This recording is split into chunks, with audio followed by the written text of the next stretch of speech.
Hello, entrepreneurs. Welcome to our channel. So we have started a new series of class 12 BST. और इस series में हम BST के सारे चैप्टर्स को इन डेप्थ कवर करने वाले हैं। आज के इस लेक्चर में हम कवर करेंगे BST के fourth chapter that is planning. Now planning word को हम इससे पहले कई बार डिस्कस कर चुके हैं, आपने कई बार इसे यूज किया होगा और प्लानिंग क्या होता है ये हम सबको ऑलमोस्ट पता ही होता है। आज हम इसको डेफिनेशन को देखेंगे कि कैसे हम प्लानिंग को एक्सप्लेन करते हैं, क्या इसके फीचर्स होते हैं, इंपॉर्टेंस होती है, प्रोसेस, ये सारी चीजें हम इस चैप्टर में डिस्कस करने वाले हैं। तो चलिए स्टार्ट करते हैं।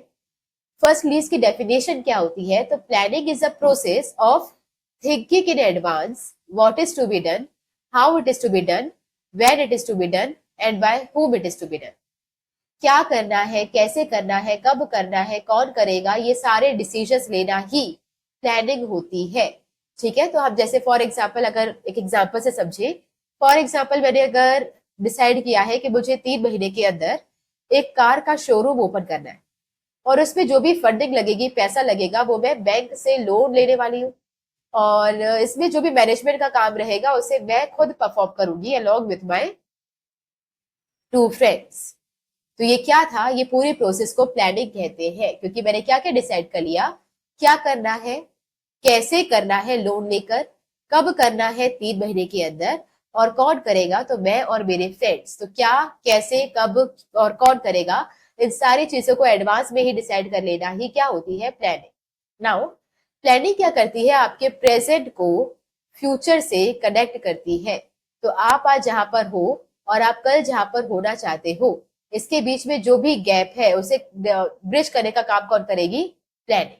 नाउ एक हमारे बहुत ही फेमस स्कॉलर है जिनका नाम है बेंजामिन फ्रैंकलिन। उनका भी एक कोट है रिगार्डिंग द प्लानिंग और ये हमें बताता है कि प्लानिंग कितनी ज्यादा इंपॉर्टेंट होती है। तो बेंजामिन फ्रैंकलिन का ये कहना है कि if you fail to plan you are planning to fail. इसका मतलब ये है कि अगर आप प्लानिंग करने में नाकामयाब हो गए तो इसका मतलब ये है कि आपने नाकामयाबी की प्लानिंग अपने आप कर ली है। तो वो इंसान जो प्लानिंग नहीं कर पाता, जो फ्यूचर के प्लान्स नहीं बनाता, वो फ्यूचर में फेल होने वाला है, ये 100% तय है। ओके, तो if you fail to plan you are planning to fail. चलिए आगे बढ़ते हैं और प्लानिंग के फीचर्स डिस्कस करते हैं।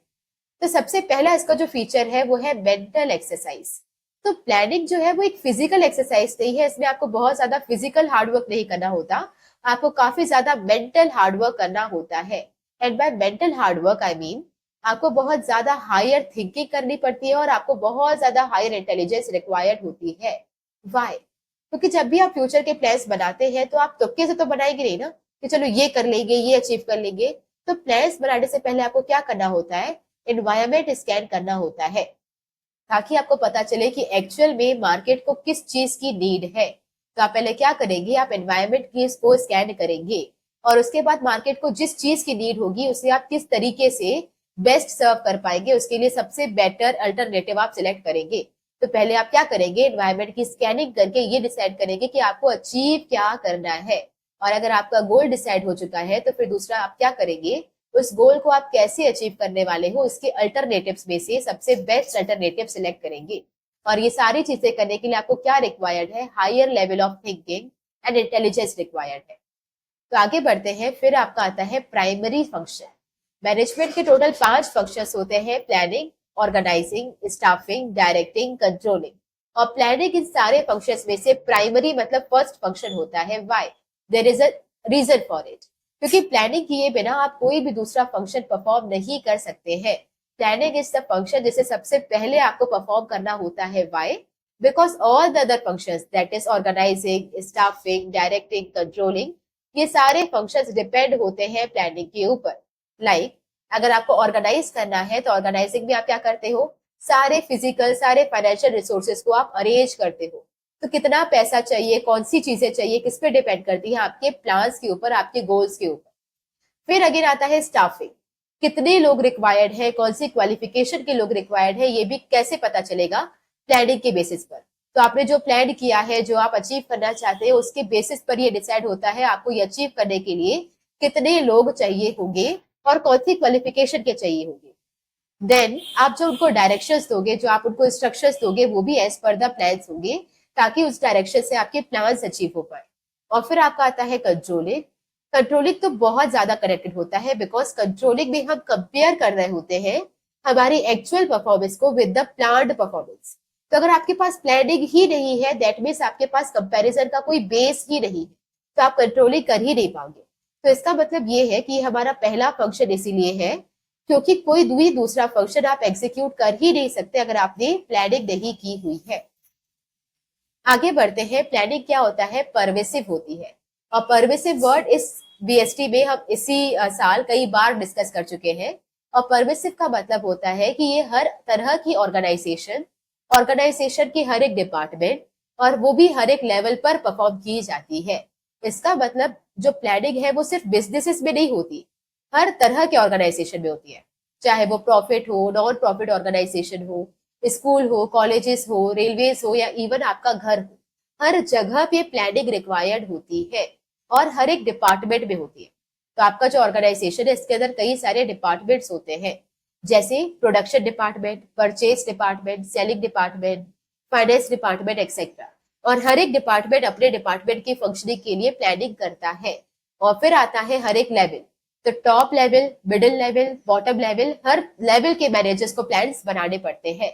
तो प्लानिंग कैसा फंक्शन है, परवेसिव है, ये हर जगह पर होता है। आगे बढ़ते हैं, नेक्स्ट इसका फीचर है डिसीजन मेकिंग। तो प्लानिंग आपकी हेल्प करती है डिसीजन मेकिंग में।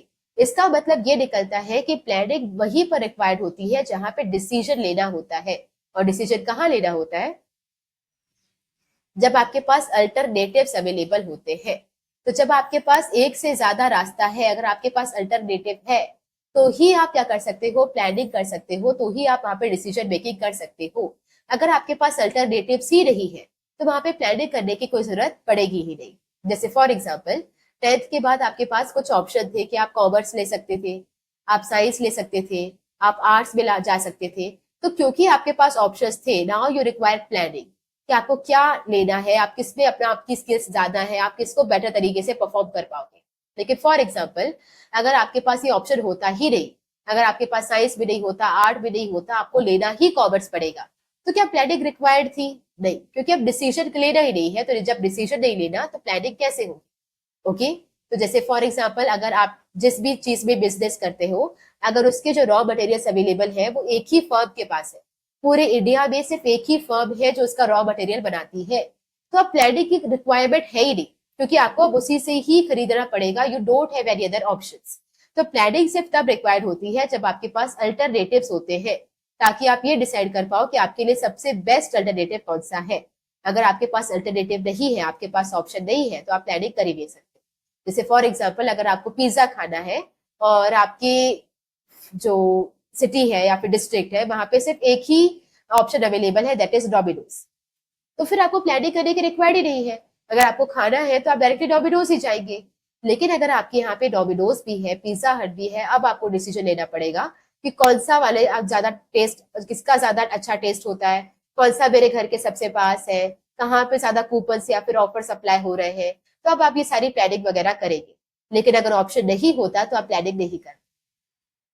फिर अब बात करते हैं फ्यूचरिस्टिक या फिर फॉरवर्ड लुकिंग।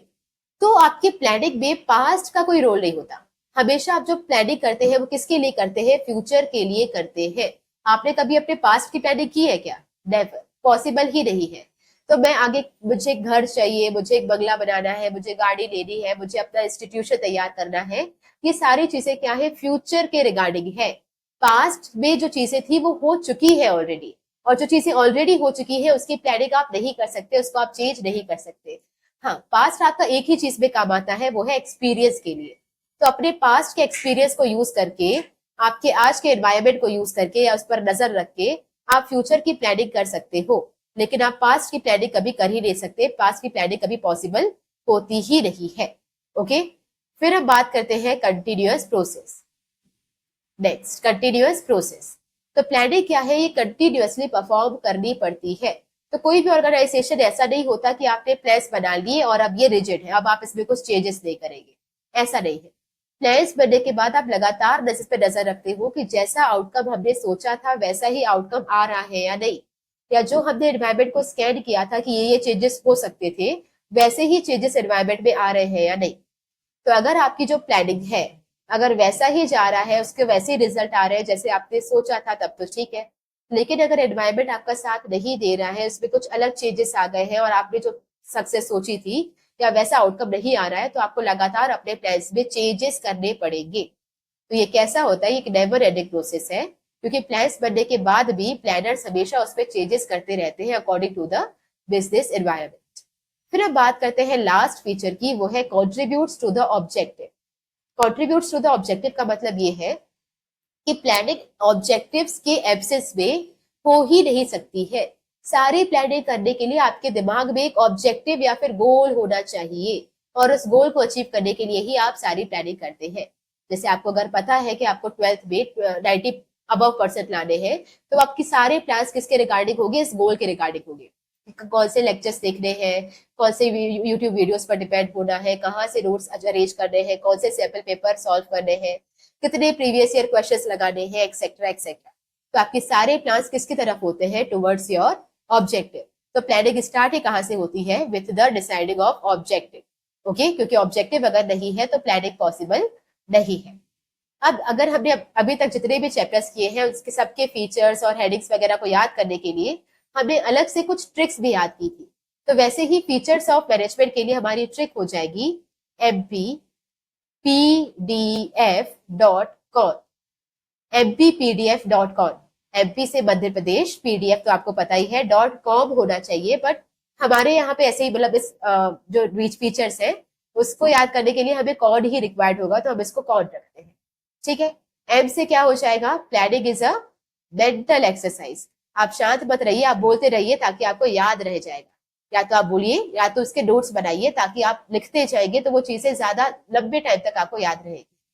फिर आपके पी से क्या हो जाएगा, प्राइमरी फंक्शन। बाकी सारे फंक्शंस इस पे डिपेंड होते हैं, तो ये क्या हो जाएगा, प्राइमरी फंक्शंस हो जाएगा। फिर आपके दूसरे पी से क्या आ जाएगा, परवेसिव। परवेसिव का मतलब क्या होता है, हर जगह पर प्लानिंग रिक्वायर्ड होती है। डी से आपका हो जाएगा डिसीजन मेकिंग।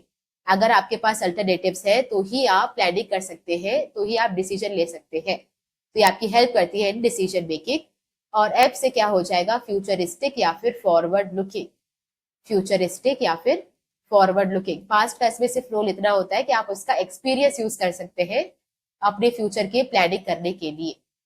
फिर अब बात करते हैं कौन से, तो कौन से दो चीजें हो जाएगी, एक हो जाएगा कॉन्टिन्यूअस और फिर आपका हो जाएगा contributes to the objective. Contributes to the objective, तो ये क्या हो जाएगा, mpdf.com। आगे बढ़ते हैं, नेक्स्ट हमारा जो टॉपिक है वो है इंपॉर्टेंस ऑफ प्लानिंग। तो इंपॉर्टेंस ऑफ प्लानिंग में सबसे पहला इंपॉर्टेंस है reduce overlapping and wasteful activities. तो जब आप प्लानिंग कर लेते हैं तो आपने एडवांस में डिसाइड किया हुआ है कि what is to be done, how it is to be done, when it is to be done and by whom it is to be done. और जब सारी चीजें एडवांस में डिसाइडेड है, क्या करना है, कैसे करना है, कब करना है, कौन करेगा एक्सेट्रा, तो आप इसी प्लान्स को एज इट इज अगर फॉलो करोगे तो आपके पास कोई भी वेस्टेज ऑफ रिसोर्सेस या फिर वेस्टेज ऑफ एफर्ट्स नहीं होगा। क्यों ऐसा, क्योंकि आपको क्लियरली पता था क्या करना है, और आप इसको एज इट इज अगर फॉलो करोगे तो आप उठपटांग की कोई भी वेस्टफुल एक्टिविटीज नहीं करोगे जिसमें टाइम एंड एफर्ट बर्बाद हो। आपको पता था कैसे करना है, एग्जैक्टली अगर आपको पता था कैसे करना है तो आप 10 और तरीके ट्राई करने में अपना टाइम वेस्ट नहीं करोगे। आपको पता था कब करना है तो आप गलत टाइम पे उसे नहीं करोगे जिससे रिजल्ट ना मिले। तो आप क्या, आपके पास अगर सारी प्लानिंग तैयार है तो उससे क्या होता है, जब आप इसको एज इट इज फॉलो करोगे तो इससे क्या होता है, आपकी एक्टिविटीज का इंटीग्रेशन होता है, मतलब हर एक इंसान अपना अपना काम करता रहेगा, तो इंटीग्रेटेड एफर्ट्स रहेंगे, आप पे कोई डुप्लीकेशन ऑफ वर्क नहीं रहेगा कि एक ही काम को दो इंसान ने कर दिया। जब हमने क्लियरली बताया था ये काम यही इंसान करेगा, तो इसका मतलब क्या है कि अगर वो प्लानिंग फॉलो हो रही है तो इस यही इंसान वो काम करेगा। इसका मतलब ये नहीं है कि यहाँ पे 3-4 लोग एक्स्ट्रा यही काम परफॉर्म करेंगे तो टाइम का वेस्टेज होगा। तो इन शॉर्ट आप ये समझिए कि जब सारी चीजें एडवांस में डिसाइडेड होती है तो उसे बस एज इट इज फॉलो करना होता है, और अगर आप उसे एज इट इज फॉलो कर रहे हो तो उसमें टाइम और एफर्ट्स का कोई वेस्टेज नहीं होता। फिर हम बात करते हैं रिस्क ऑफ अनसर्टेनिटीज। वैसे हमारा जो एनवायरमेंट होता है वो बहुत ज्यादा अनसर्टेन होता है, बिकॉज हम नहीं जानते कि इसमें कब क्या चेंज आ जाएगा। लेकिन प्लानर्स क्या करते हैं, प्लानिंग करने से पहले ही एनवायरमेंट को फोरकास्ट कर लेते हैं, उसकी स्कैनिंग कर लेते हैं, उसकी कंप्लीट अवेयरनेस इनके पास आ जाती है, तो उन्हें पता होता है कि फ्यूचर में क्या क्या चेंजेस आ सकते हैं और किस तरह से चेंजेस आ सकते हैं। तो जब ये चेंजेस आपको एडवांस में पता चल जाते हैं तो ये आपको हेल्प करता है उस अनसर्टेनिटीज को से डील करने में। तो आपको अगर पता था कि फ्यूचर में ये चीज होने वाली है तो now you are well prepare to face that future. जबकि अगर वो अचानक हो जाती तो आपको शॉक लगता, आपको सरप्राइज हो जाते, लेकिन अब वो चीज आपको पहले से पता थी तो you are well prepare to face that. फिर अब बात करते हैं स्टैंडर्ड फॉर कंट्रोलिंग, और कंट्रोलिंग के लिए तो ये बहुत इंपॉर्टेंट है ही, क्योंकि कंट्रोलिंग हम कैसे करते हैं, हम कंपेयर करते हैं एक्चुअल परफॉर्मेंस को विद द प्लान्ड परफॉर्मेंस। और अगर आपके पास प्लान्ड परफॉर्मेंस ही नहीं होती तो आपके पास बेस ही नहीं होगा कंट्रोलिंग करने के लिए या फिर कंपेरिजन करने के लिए। तो जो प्लानिंग होती है वो कंट्रोलिंग को उसका बेस प्रोवाइड करता है फॉर द कंपेरिजन। ओके, फिर हम बात करते हैं डिसीजन मेकिंग। तो यहाँ पर जब हम प्लानिंग कर रहे होते हैं तो सारे जो गोल्स है जो हम अचीव करना चाहते हैं, ऑब्जेक्टिव्स जो है वो ऑलरेडी एडवांस में ही सेट किए जाते हैं, और इसके रिगार्डिंग हम सारे प्रिडिक्शंस वगैरह पहले से ही करके रखते हैं। सारे अल्टरनेटिव्स में से जो बेस्ट अल्टरनेटिव है उसे पहले से ही सिलेक्ट करके रखते हैं। तो नाउ अब आपके लिए फ्यूचर में डिसीजन मेकिंग फास्ट हो जाती है। अगर आपको ऑलरेडी पता था कि आपके ये चेंजेस आने वाले हैं और ये सारे चेंजेस आपने पहले से ही प्रिडिक्ट करके रखे हुए थे, तो जब भी ये चेंज आएगा आपको तुरंत पता होगा अब क्या एक्ट करना है। तो आपके डिसीजन मेकिंग में भी हेल्प करते हैं ये प्लान्स, क्योंकि आपने जो गोल्स वगैरह है वो पहले से ही सेट करके रखे हैं। तो इसका मतलब ये है कि आपकी अब जो भी एक्टिविटीज होगी वो गोल की तरफ ही होनी चाहिए। ओके, तो जब गोल क्रिएटेड है, सब कुछ सेट है कि कैसे अचीव करना है, तो आप उसी की तरफ ही अपने सारे एफर्ट्स डालोगे, तो आपकी डिसीजन मेकिंग फास्ट हो जाएगी। फिर है इनोवेटिव आइडियाज।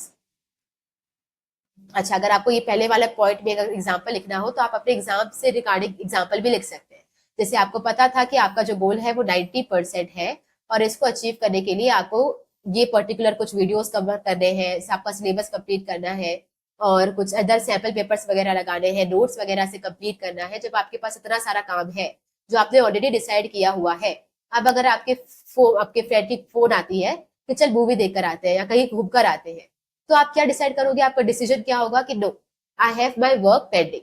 तो अगर जब आप प्लान कर लेते हो तो फ्यूचर में क्या डिसीजन लेना है गोल्स के लिए, या आप पहले से डिसाइड कर लेते हो, तो इससे क्या होता है कि डिसीजन मेकिंग फास्ट होती है, तो आप कुछ गलत डिसीजन लेने से बच जाते हैं। फिर अब बात करते हैं इनोवेटिव आइडियाज। जब हम प्लानिंग करने बैठते हैं तो प्लानिंग में क्या होता है कि सारे इंटेलेक्चुअल लोग बैठेंगे और वो डिस्कशंस करेंगे अबाउट द प्रॉब्लम। तो जब वो डिस्कशन कर रहे होते हैं तो हमें different different point of views पता चलते हैं, लोगों के क्रिएटिव आइडियाज पता चलते हैं कि कैसे हम उस प्रॉब्लम को सॉल्व कर सकते हैं। साथ में जो प्लानिंग होती है वो फोर्स करती है प्लानर्स को कि वो दूसरों के कंपैरिजन में कुछ हटके सोचे, कुछ डिफरेंट सोचे, जिससे क्या होता है उनके ग्रोथ के चांसेस बढ़ जाते हैं। तो प्लानिंग एक इंटेलेक्चुअल प्रोसेस है जहां पर बहुत ज्यादा स्कोप होता है कि हमें कुछ बेटर आइडियाज मिले, क्योंकि स्पेशली हम अपना टाइम निकाल कर बैठे हैं कुछ सॉल्यूशंस ढूंढने के लिए। तो जब हम इस पर बात करते हैं, इसकी प्लानिंग करते हैं, तो हमें बेटर आइडियाज पता चलते हैं। और साथ ही में ये आपके मैनेजर्स को भी फोर्स करता है कि वो कुछ डिफरेंट सोचे, ताकि हम फ्यूचर कंडीशंस को अच्छे तरीके से टैकल कर पाए। फिर हम बात करते हैं डायरेक्शंस। प्लानिंग में आपने क्या किया है, what, how, when and bye whom, ये सब पहले से ही आपने डिसाइड किया हुआ है। तो जब ये सारी चीजें आप एडवांस में स्टेट कर देते हो तो ये सारी चीजें आपके एम्प्लॉयज को डायरेक्शन दिखाती है कि किस वे में मूव करना है। तो उनके पास कोई कंफ्यूजन नहीं रहेगी, आपके पास ब्लूप्रिंट जो है वो ऑलरेडी तैयार उनके पास रहेगा कि कब क्या कैसे डिसीजन लेना है, उसके डायरेक्शन उनके पास रहेगी। तो ये क्या थी इंपॉर्टेंस ऑफ ये प्लानिंग। तो सबसे पहले हमने क्या देखा था इसमें, ये आपके ओवरलैपिंग को रिड्यूस करता है। फिर हमने देखा कि आपके रिस्क ऑफ अनसर्टेनिटीज को कम करता है, स्टैंडर्ड फॉर कंट्रोलिंग प्रोवाइड करता है, डिसीजन मेकिंग में हेल्प करेगा, इनोवेटिव आइडियाज लाएगा और डायरेक्शन दिखाएगा। एक बार इसे अलग से ट्रिक से करके देखते हैं, और इसकी ट्रिक क्या हो जाएगी, ORS डिड। ORS तो आपको पता ही होगा, रिहाइड्रेशन के लिए होता है, और ये आपका डिड, ठीक है, ORS डिड। ओके, आप इसको ऐसे याद कर सकते हो कि ORS डिड हिज जॉब, तो उसने अपना काम किया, तो ORS डिड। ओ से क्या हो जाएगा, ओवरलैपिंग एंड वेस्टफुल एक्टिविटीज करने से बचते हो, ओवरलैपिंग एंड वेस्टफुल एक्टिविटीज नहीं होती। इसके बाद आर से क्या हो जाएगा, रिस्क ऑफ अनसर्टेनिटीज कम हो जाता है, क्योंकि फ्यूचर को आपने पहले से ही प्रिडिक्ट किया हुआ है, तो यू नो कि कौन से चेंजेस होने वाले हैं, तो you are well prepare to face that changes. ऐसे क्या हो जाएगा, स्टैंडर्ड फॉर कंट्रोलिंग। तो जब आपके पास प्लानिंग होती है तो आपके पास कंपैरिजन का एक बेस आ जाता है, स्टैंडर्ड फॉर कंट्रोलिंग। फिर हम बात करते हैं डी से हो जाएगा डिसीजन मेकिंग, आई से हो जाएगा इनोवेशन, इनोवेटिव आइडियाज या इनोवेशन। इसके बाद लास्ट डी से हो जाएगा डायरेक्शंस। तो जो प्लानिंग है वो डायरेक्शंस देती है एम्प्लॉयज को कि कैसे काम करना है। आगे बढ़ते हैं और हमारा जो नेक्स्ट टॉपिक रहेगा that will be the most important limitations of planning. और ये सबसे इंपॉर्टेंट इसलिए है क्योंकि और किसी भी फंक्शन की लिमिटेशंस हम नहीं पढ़ते हैं, सिर्फ प्लानिंग की पढ़ते हैं। तो ये यूनिक चीज हो गई, और जो भी यूनिक चीजें होती है वो बोर्ड इंटरेस्टेड होता है उससे पूछने के लिए, तो इसके चांसेस बढ़ जाते हैं एग्जाम में आने के। पहली लिमिटेशन है ह्यूज कॉस्ट। प्लानिंग में बहुत ज्यादा खर्चा लगता है, और खर्चा क्यों लगता है? Because it is a mental exercise, mental activity. तो जब हमें इसे मेंटल एक्टिविटी को परफॉर्म करना होता है तो हमें कई सारे इंटेलेक्चुअल प्रोफेशनल्स और एक्सपर्ट्स को हायर करना होता है। तो कंपनी को बियर करनी पड़ती है उनकी फीस और रेम्यूनरेशंस। अब जब भी कोई एक्सपर्ट आपकी कंपनी में काम करने के लिए आ रहा है तो फ्री में तो करेगा नहीं, तो उसको आपको क्या देना पड़ेगा? सैलरी देनी पड़ेगी, मनी देनी पड़ेगी। और इसके अलावा ना सिर्फ उनको सैलरी देनी है, बल्कि फ्यूचर को फोरकास्ट करने के लिए उनको जो भी डेटा और फैक्ट्स की रिक्वायरमेंट रहेगी वो भी आपको उसे कलेक्ट करके देना पड़ेगा, जिसमें अगेन आपका खर्चा लगेगा। तो क्या होता है, प्लानिंग करने में ज्यादा पैसा खर्च होता है, क्योंकि एक्सपर्ट प्रोफेशनल्स को हायर करना है तो उसकी फीस भी जाएगी, और उनको फ्यूचर फोरकास्ट करने के लिए फैक्ट्स भी कलेक्ट करके देने हैं तो उसमें भी पैसा लगेगा। फिर बात करते हैं रिजिडिटी। तो कई बार क्या होता है कि जब आप एक बार प्लान बना देते हो तो managers may not be in the position to change the plans. तो एक बार अगर प्लानिंग बन गई है और अब अगर आपकी एनवायरमेंट में थोड़े बहुत कुछ चेंजेस आते हैं तो कई बार जो मैनेजर्स होते हैं वो इस पोजीशन में नहीं होते कि वो अपने प्लान्स में भी चेंजेस इंट्रोड्यूस करें अकॉर्डिंग टू द एनवायरमेंट। और कई बार क्या होता है, अगर आपने वो चेंजेस इंट्रोड्यूस नहीं किए तो आपकी प्लानिंग आपकी ऑर्गेनाइजेशन के लिए नेगेटिव रिजल्ट भी ला सकती है। जैसे अगर आपने सोचा था कि जो इस बार ट्रेंड चल रहा है वो जीन्स का चल रहा है या फिर फटी हुई जीन्स का चल रहा है, तो इस पे ही हम इस साल पूरा फोकस करेंगे और बहुत स्टाइलिश फटी हुई जीन्सें वगैरह हम बनाएंगे। तो आपने एक बार क्या कर लिया, या आपने प्लानिंग कर ली थी। अब आपको जो ट्रेंड दिख रहा है वो थोड़ा सा बेल बॉटम जीन्स की तरफ जाता हुआ दिख रहा है। अब जैसे ही दिख रहा है तो आपने, क्योंकि सारे रॉ मटेरियल्स वगैरह प्लानिंग्स वगैरह उसी के हिसाब से की हुई थी, फटी हुई जीन्स के हिसाब से, तो आप तुरंत अपने प्लान्स को चेंज नहीं कर पाओगे। और अगर एनवायरमेंट के हिसाब से प्लान्स को आपने चेंज नहीं किया, आपने वही चीजें बनाई जो आपने सोची थी, और ट्रेंड मार्केट में कुछ और चल गया, तो ये जो चीज थी वो आपके लिए नेगेटिव रिजल्ट भी ला सकती है। ओके, तो ये क्या है, ये रिजिडिटी लाती है प्लानिंग। आप अपने प्लान्स को दोबारा बार बार चेंजेस नहीं कर पाते। फिर आप बात करते हैं मे not work in the dynamic environment. तो अगर आपने प्लानिंग की है किसी ऐसी इंडस्ट्री के लिए जो कि बहुत डायनामिक है, जिसमें बहुत जल्दी चीजें चेंजेस होती रहती है, तो ऐसी इंडस्ट्री में अगर आप काम करते हो तो प्लानिंग हो सकता है काम ना करे आपके लिए। वाई? क्योंकि इन्वायरमेंट बहुत जल्दी चेंज हो रहा है, और जब इन्वायरमेंट बार बार चेंजेस होते रहते हैं तो आप प्लान्स में बार बार चेंज नहीं कर पाओगे, तो इसकी वजह से वो आपके लिए फ्रूटफुल रिजल्ट नहीं दे पाएगी। तो कई बार क्या होता है कि इन्वायरमेंट को एक्यूरेटली फोरकास्ट करना बहुत मुश्किल हो जाता है। आप अंदाजा लगा सकते हो कि क्या आ सकता है, बट एक्यूरेटली आप नहीं बता सकते हो कि क्या होगा। तो कई बार क्या होता है कि अगर चेंजेस बहुत फ्रीक्वेंट होते हैं, बार बार चेंजेस आते हैं, तो आपका प्लान फेल हो सकते हैं। और स्पेशली ये किसके लिए कहा गया है? फैशन इंडस्ट्री के लिए कहा गया है। ओके, तो रिजिडिटी में क्या था, एक बार प्लान्स बन गए तो आप इसको चेंज नहीं कर सकते। और डायनामिक में क्या था कि अगर आप इसी ऐसी इंडस्ट्री में काम करते हो जिसमें चेंजेस काफी फ्रीक्वेंट है, तो प्लानिंग आपके लिए शायद काम ना करे। फिर हम बात करते हैं guarantee. Does not give guarantee success. आपने इतना टाइम ले लिया, आपने सारे प्रोफेशनल्स को, एक्सपर्ट्स को हायर कर लिया, आपने अपना पास्ट का एक्सपीरियंस यूज कर लिया, सब कुछ करने के बाद आपने अपने लिए बेस्ट प्लान बनाया, लेकिन इसके बाद भी ये कोई आपकी सक्सेस की गारंटी नहीं दे सकता कि इस प्लान को यूज करोगे तो आपको 100% सक्सेस ही मिलेगी, इसकी कोई गारंटी नहीं है। वाई? क्योंकि हो सकता है कि कोई पर्टिकुलर तरीके का प्लान पास्ट में आपके लिए काम किया था, बट अब क्योंकि एनवायरमेंट चेंज हो गया है तो वही काम आज काम, मतलब वही जो प्लान है वो आज काम नहीं करेगा। तो इसकी कोई गारंटी नहीं है कि पहले जो प्लान काम किया था वो अभी भी काम करेगा। It's not sure that if a plan has worked successfully in the past, अगर पहले काम किया था, that it will bring success in future also. क्यों? क्योंकि कई सारे ऐसे फैक्टर्स होते हैं जो काम करते हैं एनवायरमेंट में, जिनमें अगर चेंज आ गया तो आपके प्लान फेल भी हो सकते हैं। ओके, फिर हम बात करते हैं टाइम कंज्यूमिंग प्रोसेस। जो प्लानिंग होती है उसमें बहुत ज्यादा टाइम लगता है, क्योंकि एक तो आपको सारा काम धंधा छोड़ के पहले तो आपको बैठ कर सिर्फ सोचना पड़ेगा और क्या बेटर कर सकते हैं, क्या कैसे काम करना चाहिए, कब डिसीजन लेना चाहिए, कौन करेगा इस काम को, सब कुछ हमने ठीक से डिसाइड किया। हमने इवन इसके प्रोफेशनल्स भी हायर किए। इसके बाद अगर सब कुछ परफॉर्म करने के बाद अगर उस प्लान को मतलब वर्क नहीं करता है तो ये पूरी प्लान खराब हो जाएगा और दोबारा से हमें दोबारा से नया प्लान की प्लानिंग शुरू करनी पड़ेगी। तो ये इसमें क्या लगता है, बहुत ज्यादा टाइम लगता है ताकि हम सारे अल्टरनेटिव्स को इवेल्युएट कर सके कि गोल तक पहुंचने के लिए सबसे आसान और सबसे बेहतरीन रास्ता या अल्टरनेटिव कौन सा होगा। इसको आइडेंटिफाई करने में बहुत ज्यादा टाइम लगता है। और अगर हमने उसमें से बेस्ट वन सिलेक्ट कर भी लिया, ठीक है, तो भी इसकी कोई वो नहीं है कि ये सक्सेसफुल होगा ही होगा। अगर ये सक्सेसफुल नहीं हुआ तो हमें दोबारा से बीच बीच में अपना टाइम देना पड़ेगा ताकि हम दोबारा से इसमें कुछ चेंजेस इंट्रोड्यूस करें।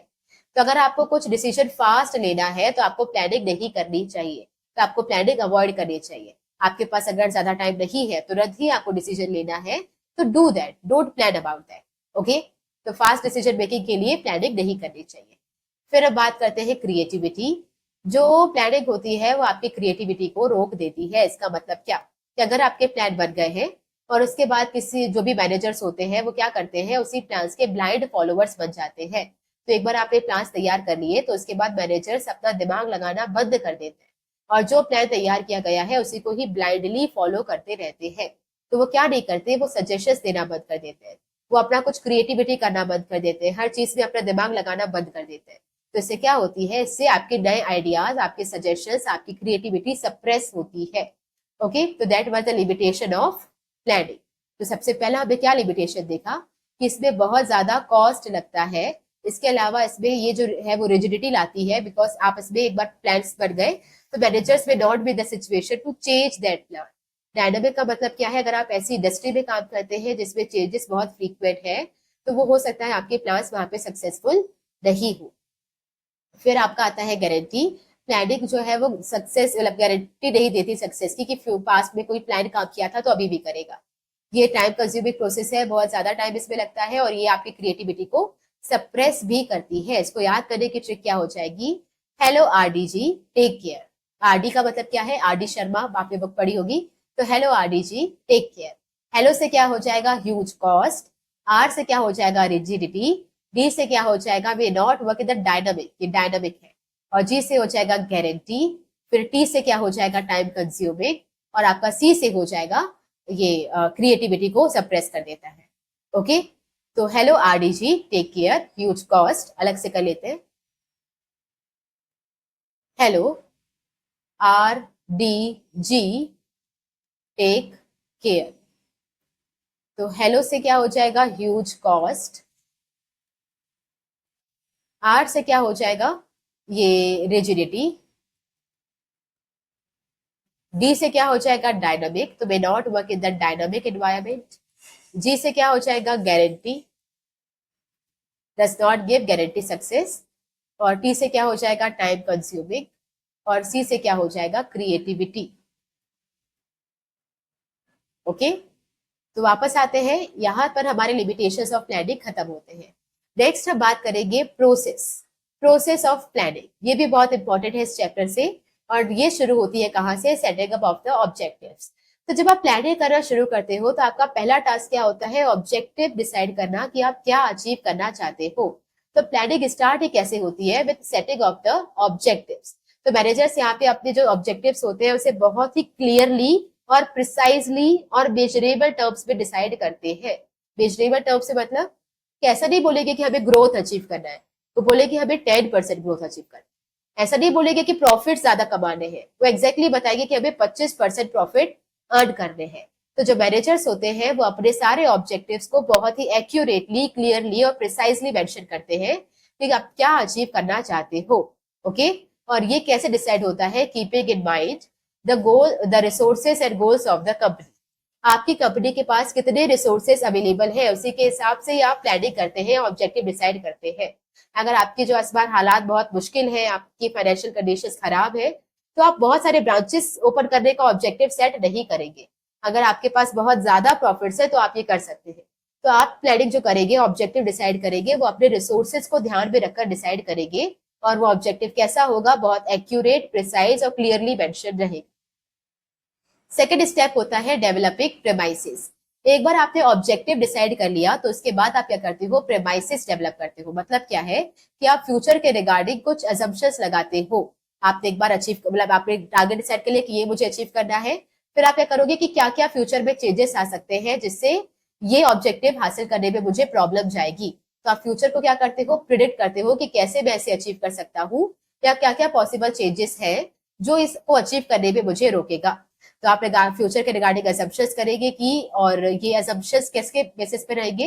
अच्छा, असम्पशन का मतलब तुक्का होता है, पर तुक्का का मतलब ये नहीं है कि आप कुछ भी लगा ले रहे हैं कि ये हो सकता है, वो हो सकता है, बाढ़ आ सकती है, तूफान आ सकता है, वॉर हो सकता है, वर्ल्ड वॉर हो सकता है, ये सब जैसी चीजें नहीं। जो भी आप यहाँ पे असम्पशंस लगाएंगे वो फ्यूचर को फोरकास्ट करके लगाने चाहिए। तो प्रॉपरली आपने इन्फॉर्मेशन गैदर करिए मार्केट से कि क्या चेंजेस होने वाले हैं, और उसको फोरकास्ट करके ही आप फ्यूचर के असम्पशंस लगाएंगे। तीसरा फिर आएगा listing various alternatives for achieving objective. एक बार आपका ऑब्जेक्टिव डिसाइड हो चुका है, फ्यूचर में आपने एनवायरमेंट को स्कैन कर लिया है कि फ्यूचर में क्या क्या चेंजेस आने वाले हैं। अब उस गोल को अचीव करने के लिए in the presence of environment आप क्या करेंगे, कई सारे अल्टरनेटिव्स को लिस्ट करेंगे। जैसे अगर आपने डिसाइड किया है कि आपको प्रॉफिट चाहिए 25%, तो वो प्रॉफिट कैसे कैसे आ सकता है। हम सेल्स अपनी बढ़ा देंगे, प्रोडक्शन की क्वालिटी अच्छी कर देंगे, अच्छे रॉ मटेरियल्स खरीद कर लाएंगे, by one get one free का ऑफर दे देंगे, तो फिर ज्यादा सेल्स होगी। तो आपकी कई सारे अल्टरनेटिव्स हैं जिसके थ्रू आप ये प्रॉफिट अर्न कर सकते हो।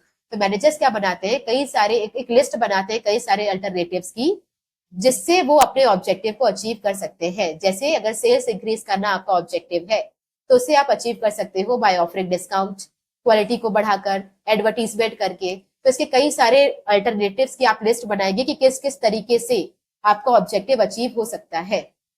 लिस्ट बनाने के बाद चौथा काम रहेगा इवेल्युएशन ऑफ डिफरेंट अल्टरनेटिव्स। अब आपके पास एक लिस्ट तैयार है कि क्या क्या तरीका है उस गोल को अचीव करने का। अब हर एक तरीके की आप डीप स्टडी करेंगे, तो हर एक तरीके के अपने मेरिट्स लिखेंगे और डीमेरिट्स लिखेंगे, और जिस भी अल्टरनेटिव के ज्यादा डीमेरिट्स होंगे उसको आप एलिमिनेट करते जाओगे। तो आपके पास अगर 4 रास्ते हैं तो चारों रास्तों के बारे में आप डीप स्टडी करेंगे, और आप सोचेंगे कि हर एक रास्ते से क्या फायदा होगा, क्या नुकसान होगा, और जिस रास्ते का सबसे बड़ ज्यादा नुकसान होगा उसको आप एलिमिनेट करते जाओगे, और आपके पास लास्ट में बेस्ट वाला बचेगा। तो आप लिस्ट बनाने के बाद मैनेजर्स इवेल्युएशन स्टार्ट करेंगे, और सबके ही पॉजिटिव और नेगेटिव एस्पेक्ट को नोट डाउन करेंगे, और जिसके सबसे ज्यादा नेगेटिव एस्पेक्ट रहेंगे उसे एलिमिनेट करना शुरू करेंगे। फिर अब बात करते हैं सिलेक्टिंग एन अल्टरनेटिव। सारे जो वर्स्ट ऑप्शन थे उसको एलिमिनेट करने के बाद जो मैनेजर है उसके पास एक बेस्ट अल्टरनेटिव बचेगा, और वो उस अल्टरनेटिव को सिलेक्ट करेगा फॉर द ऑर्गेनाइजेशन। अब जरूरी नहीं है कि उसके पास एक ही अल्टरनेटिव बचे, हो सकता है कि उसके पास 2-3 अल्टरनेटिव बचे, तो वो उसका एक मिक्सचर अडॉप्ट करे। जैसे by one get one free भी दे देंगे, और कुछ और भी उसके साथ कर लेते हैं, एडवर्टीजमेंट भी कर लेते हैं। तो सोशल मीडिया में एड भी देंगे और by one get one free भी कर देंगे। तो जरूरी है कि कोई एक ही अल्टरनेटिव सिलेक्ट करे। तो जो मैनेजर है वो कॉम्बिनेशन ऑफ वेरियस अल्टरनेटिव भी सिलेक्ट कर सकता है। ओके, कुछ आपके मेन प्लान्स बनते हैं यहाँ पे, और कुछ डेरिवेटिव प्लान्स बनते हैं। ये क्या होते हैं ये अब आगे बाद में डिस्कस करेंगे। इसके बाद हम बात करते हैं इम्प्लीमेंटिंग द प्लान। अब जो भी आपने प्लानिंग की है वो कहाँ है, आपके माइंड में है। ओके, आपने सिर्फ सोचा है, आपने अभी तक कुछ करना शुरू नहीं किया है। और जब तक आपके प्लान्स आपके माइंड में है वो कुछ रिजल्ट नहीं देंगे। वो प्लान्स को आपको इम्प्लीमेंट करना पड़ेगा। तो उन प्लान्स का कोई यूज नहीं है जब तक उसको आप इम्प्लीमेंट नहीं करते हो, जब तक आप उसको एक्शन में नहीं लाते हो। तो एक्शन में लाने के लिए मैनेजर्स क्या करेंगे, जो भी प्लान्स उन्होंने डिसाइड किए हैं वो सारे एम्प्लॉयज को कम्युनिकेट करेंगे, सबको वो बताएंगे कि मैंने क्या डिसाइड किया है। और सबको बताने के बाद उस प्लान्स को एग्जीक्यूट करने के लिए जो भी चीजें रिक्वायर्ड है उसे भी अरेंज करेंगे, उसे भी एलोकेट करके देंगे, ताकि वो प्लान्स आसानी से और इजिली इम्प्लीमेंट हो सके। ओके, तो इम्प्लीमेंटिंग द प्लान में क्या था कि आपने क्या किया था, आपने अभी तक जो भी प्लान की है that is in the mind, और वो प्लान किसी काम के नहीं है जिसको एक्शन में नहीं लाया गया हो। तो प्लानिंग करने के बाद आपको कुछ ना कुछ एक्शन लेना पड़ेगा, और एक्शन लेने के लिए पहले तो सारे एम्प्लॉयज को बताओगे। उनको सपना तो आएगा नहीं, क्योंकि अब तक आपने सोचा था, एम्प्लॉयज ने थोड़ी सोचा था। आपको उन्हें बताना पड़ेगा कि आपने क्या क्या डिसीजन लिए हैं फर्म के, और उसे सबको एक्शन में लाने के लिए जो भी चीजें रिक्वायर्ड है आपको उन्हें लाकर देनी पड़ेगी। फिर हम बात करेंगे फॉलोअप। फॉलोअप का मतलब क्या होता है कि ऐसा यहाँ पर आकर प्लानिंग का फंक्शन रुक नहीं जाता। आपने प्लानिंग कर ली, आपने उन्हें बता भी दिया, आपने एक्शन में भी ला दिया सारा प्लान, लेकिन उसके बाद भी आपको लगातार उसको चेक करना पड़ेगा, उसके ऊपर विजिलेंट रहना पड़ेगा कि क्या वो जो प्लान है वो वैसे ही काम कर रहा है जैसे हमने सोचा था या फिर नहीं। अगर वो वैसा रिजल्ट नहीं दे रहा है तो आपको उसमें बीच बीच में कुछ ना कुछ चेंजेस इंट्रोड्यूस करने पड़ेंगे। तो मैनेजर क्या करेगा, मॉनिटर करेगा प्लान को जब वो इम्प्लीमेंट हो रहा होगा, और अगर कंडीशंस और प्रेडिक्शंस वैसी नहीं हो रही है जैसी हमने सोची थी तो इमीडिएटली उसमें कुछ ना कुछ चेंजेस भी आपको इंट्रोड्यूस करने पड़ेंगे। इसे हम कहते हैं फॉलो अप। ओके, तो आपकी ये पूरी प्रोसेस थी जो शुरू कहां से हुई थी, setting up of the objective. इसके बाद हमने डेवलप किए थे प्रेमाइसेस, डेवलपिंग ऑफ प्रेमाइसेस, फिर लिस्टिंग वेरियस अल्टरनेटिव्स, और फिर इवेल्युएशन ऑफ अल्टरनेटिव्स। इवेल्युएट करने के बाद जो भी सारे वर्स्ट थे जिसके नेगेटिव ज्यादा थे उसको एलिमिनेट किया, तो आपके पास बेस्ट बचा, तो सिलेक्टिंग द बेस्ट अल्टरनेटिव। इसके बाद फिर इम्प्लीमेंटिंग द प्लान, और इम्प्लीमेंट करने के बाद फिर फॉलो अप। ये आपकी पूरी प्रोसेस थी। ओके, इसको याद करने की आपकी ट्रिक क्या हो जाएगी, वैसे तो अगर आपको ये इजी लगे और आप ऐसे ही याद कर सकते हो तो ये बहुत अच्छी बात है, क्योंकि जनरली क्या होता है ना, प्रोसेस को याद करने में आपको प्रॉब्लम नहीं जानी चाहिए क्योंकि सीक्वेंस में है। तो आपको पता है कि अभी आपने अगर ऑब्जेक्टिव डिसाइड किया तो फिर आप प्रेमाइसिस ही डेवलप करेंगे, फिर अल्टरनेटिव्स लिस्ट करेंगे। अब लिस्ट आपके पास तैयार है तो फिर आप इवेल्युएट ही करेंगे, इवेल्युएशन करने के बाद सिलेक्ट ही होगा, और सिलेक्ट कर लिया तो फिर इम्प्लीमेंट करवाना है, फिर फॉलो अप करना है। लेकिन फिर भी अगर आपको प्रॉब्लम जा रही है क्योंकि आप इसे पहली बार पढ़ रहे हो, तो आप इसके लिए ट्रिक यूज कर सकते हो, और वो है सोचो, दिमाग लगाओ, एक सही आइडिया फट से बताओ। सोचो, दिमाग लगाओ, एक सही आइडिया फट से बताओ। और ये जो है वो यहाँ पे सूट भी कर रही है क्योंकि प्लानिंग की ही बात चल रही है, तो सोचना समझना यही सबका इसका काम। तो सोचो से क्या हो जाएगा, एस से हो जाएगा setting up of the objective, दिमाग से क्या हो जाएगा डेवलपिंग प्रेमाइसेस डी, एल से क्या हो जाएगा लगाओ, एल से क्या हो जाएगा लिस्टिंग ऑफ वेरियस अल्टरनेटिव्स, एक ई से क्या हो जाएगा इवेल्युएशन ऑफ वेरियस अल्टरनेटिव्स, सही, एस से क्या हो जाएगा selecting the best alternatives, idea, I से क्या हो जाएगा इम्प्लीमेंटिंग द प्लान, और फट से बताओ क्या हो जाएगा फॉलो अप। सोचो, दिमाग लगाओ, एक सही आइडिया फट से बताओ। ठीक है, तो ये है आपके थे process of planning. So next we will discuss about various types of plans. Now what is a plan? तो प्लान एक डॉक्यूमेंट होता है जो आपको बताता है कि किस तरीके से आप अपने गोल को अचीव करने वाले हो। तो बेसिकली आप इस पे क्या करते हो, पहले तो एक गोल डिटरमाइन करते हो कि आप अचीव क्या करना चाहते हो, और फिर आप बताते हो कि कैसे आप इस गोल्स को अचीव करने वाले हो in various types of plan. तो टोटल कितने होते हैं, 8 तरह के प्लान्स होते हैं जिसे आप डिवाइड करते हो दो पार्ट्स में। इनमें से कुछ होते हैं सिंगल यूज प्लान और कुछ होते हैं standing use plan. Single use plan का मतलब नाम से समझ में आ रहा है, जिसे आप एक बार ही यूज करते हो फिर डिस्कार्ड कर देते हो। तो ये सिर्फ एक ही बार यूज होने वाले प्लान्स होते हैं, बार बार नहीं। तो इन्हें बनाया जाता है किसी स्पेसिफिक सिचुएशन से डील करने के लिए। तो कुछ स्पेशल तरह की सिचुएशन के लिए ये सिंगल प्लान बनते हैं, और जब वो सिचुएशन मीट हो जाती है, सिचुएशन खत्म हो जाती है, तब इस प्लान्स को डिस्कार्ड कर दिया जाता है, फेंक दिया जाता है, फाड़ दिया जाएगा, है ना, हटा दिया जाएगा उससे। फिर क्या होता है, फिर आपकी अगर जब भी कोई नई सिचुएशन आएगी तो उसके लिए नया प्लान बनेगा, अगेन वो सिचुएशन मीट हो जाएगी तो प्लान को डिस्कार्ड कर दिया जाएगा, और हर बार ऐसी नई सिचुएशंस के लिए अलग अलग प्लान बनता जाएगा। और इसके एग्जाम्पल क्या होते हैं, budget, programmes and projects. Basically programmes and projects एक ही चीज के अंदर आएगा और बजट अलग है। तो बजट, प्रोग्राम्स एंड प्रोजेक्ट ये आपके क्या है, सिंगल यूज प्लान है। ये होते क्या है आगे हम डिस्कस करेंगे। इसके बाद हम बात करते हैं स्टैंडिंग यूज प्लान की, जिसे बार बार रिपीटेडली यूज किया जाता है for indefinite period of time. तो ये लगभग आपकी कई साल, जैसे हो सकता है कि एक ऑर्गेनाइजेशन जब तक थी अपने पूरे लाइफ पीरियड में उसने ये प्लान्स को यूज किया था, तो इनडेफिनेट टाइम के लिए ये हर बार यूज किए जाते हैं। ये थोड़े स्टेबल होते हैं नेचर में, इसका मतलब ऐसा नहीं है कि इसे यूज करने के बाद फिर डिस्कार्ड कर दिया जाएगा। तो ये स्टेबली एग्जिस्ट करेंगे। ये जो है वो एक गाइडलाइन की तरह एक्ट करते हैं ताकि ऑर्गेनाइजेशन में जो भी काम करने के तरीके हैं वो सारे काम करने के तरीके स्टेबल हो सके, या सारे इस ऑर्गेनाइजेशन की फंक्शनिंग स्मूथली रन हो सके, इसीलिए ये बनाए जाते हैं। जैसे फॉर एग्जांपल आपने पॉलिसी बना ली, तो एक पॉलिसी बार बार चेंज नहीं होगी, वो हमेशा चलेगी। जैसे अगर हमने बोला नो रिटर्न पॉलिसी, कि हम रिटर्न एक्सेप्ट नहीं करते हैं, सामान ले गए तो ले गए, वापस नहीं करेंगे। तो ये क्या है, एक ऐसी पॉलिसी है जो ऐसा नहीं है कि बस आज चलेगी या फिर इसी साल चलेगी। ये अगर एक बार बन गई तो ये लंबे टाइम तक चलती है, और ये आपके लिए क्या काम करती है, ऐसा गाइडलाइन काम करती है कि आपको कैसे एक्ट करना है। जब भी कोई इंसान वापस अगर सामान करने आएगा तो what will you do, what will you से, ये आपको गाइड करेगी। फिर हम बात करते हैं प्रोसीजर, किसी भी एक काम को किस तरीके से, कौन से सीक्वेंस में या क्या स्टेप्स में इसको फॉलो करना है। व्हाट आर द मेथड, हर एक पर्टिकुलर स्टेप को आप किस तरह से परफॉर्म करेंगे।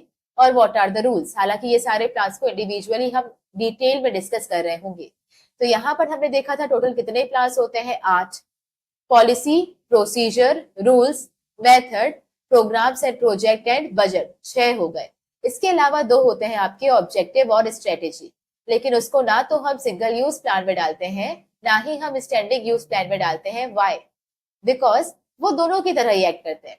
कुछ ऑब्जेक्टिव्स हमारी फर्म के ऐसे होते हैं जो सिंगल यूज होते हैं, जैसे इस साल मुझे 5% का प्रॉफिट अर्न करना है, या इस साल मुझे 10% से सेल्स इंक्रीज करनी है, एक्सेट्रा एक्सेट्रा। ये इस साल का रहेगा। अगले साल हो सकता है ये मेरा प्लान बदल जाए, अगला साल मुझे 15% का सेल्स इंक्रीज करना हो, 20% से इंक्रीज करना हो, एक्सेट्रा एक्सेट्रा। तो ये क्या थे, सिंगल यूज थे। वही कुछ आपके ऑब्जेक्टिव्स होते हैं जो स्टैंडिंग यूज होते हैं, जैसे मुझे ग्रो करना है, मुझे ज्यादा ब्रांचेस ओपन करनी है। ये ऐसा नहीं है कि इसी साल का प्लान रहेगा, ये मेरा हर साल रहेगा कि जितनी ब्रांचेस है उससे ज्यादा ब्रांचेस ओपन हो, जितनी अभी ग्रोथ हो रही है उससे ज्यादा ग्रोथ हो, ये हर साल रहेगा। वैसे ही स्ट्रेटेजीज, कुछ स्ट्रेटेजीज आपकी बदलती रहती है प्लानिंग या सिचुएशन के अकॉर्डिंग, और कुछ सिचुएशन या कुछ स्ट्रेटेजीज आपकी सेम रहती है for indefinite period of time. तो ये ना तो हम स्टैंडिंग में रखते हैं, ना तो सिंगल में रखते हैं, क्योंकि इसमें दोनों के ही कुछ ना कुछ फीचर्स आते हैं। आगे बढ़ते हैं। सबसे पहला हमारा जो प्लान था वो था ऑब्जेक्टिव, और हम इसे डिस्कस कर चुके हैं कि ना तो ये सिंगल यूज में आता है, नो सिंगल यूज, और ना ही ये स्टैंडिंग में आता है, neither single use nor standing plan. अब यहाँ पे जो ऑब्जेक्टिव्स हम डिसाइड करते हैं, ऑब्जेक्टिव का मतलब क्या होता है कि आप बताओ कि आप अचीव क्या करना चाहते हो, what is your ultimate goal. हमने देखा था कि प्लान्स क्या करते हैं, आपको बताते हैं कि गोल को कैसे अचीव करना है।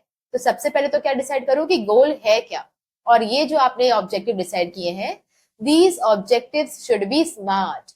और स्मार्ट का मतलब होता है स्पेसिफिक। इस एस का मतलब क्या है, स्पेसिफिक। स्पेसिफिक का मतलब ये है कि आप ऐसा मत कहो कि मुझे ग्रोथ करनी है या ग्रो करना है, आप एग्जैक्टली बताओ कि आपको 5% से ग्रो करना है। आप नॉर्मली ये मत बोलो कि मुझे प्रॉफिट अर्न करने हैं, आप एग्जैक्टली बताओ कि मुझे 25% का प्रॉफिट चाहिए।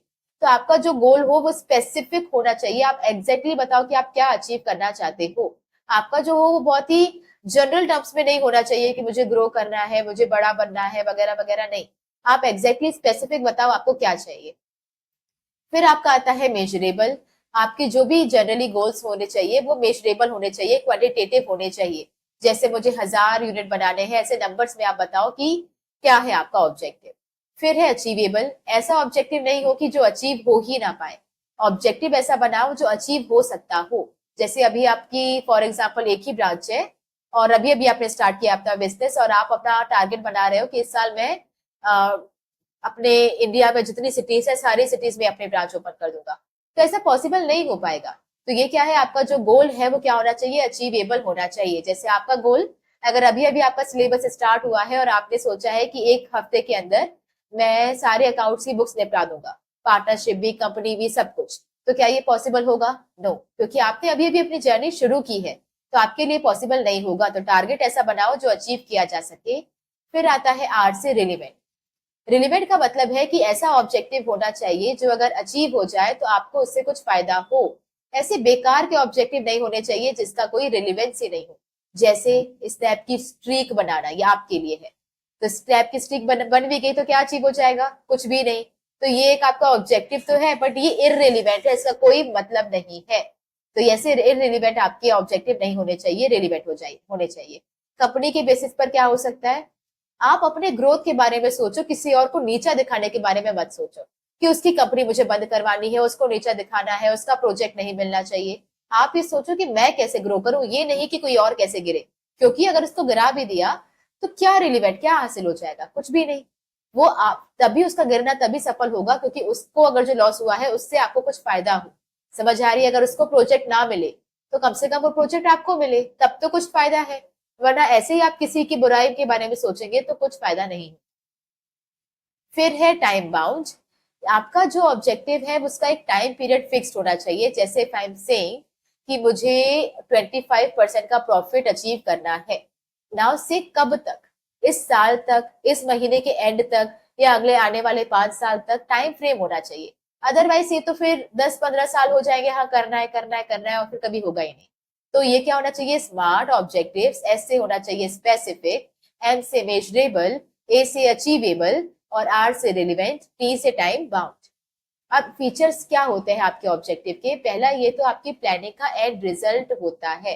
मतलब ये आप बता रहे हो कि प्लानिंग करने के बाद आप लास्ट में अचीव क्या करना चाहते हो, तो आपके प्लानिंग के एंड रिजल्ट को हम कहते हैं ऑब्जेक्टिव।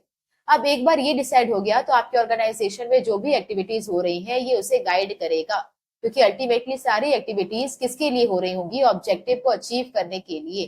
तो ये ऑब्जेक्टिव गाइड करता है सारी एक्टिविटीज को, ताकि सारी एक्टिविटीज, आप अगर ऑर्गेनाइजेशन में कुछ भी कर रहे हो, परचेज कर रहे हो, तो ध्यान में रखकर करो कि प्रॉफिट चाहिए, तो कम से कम कॉस्ट का सामान खरीद कर लाओ, कॉस्ट कम लगनी चाहिए।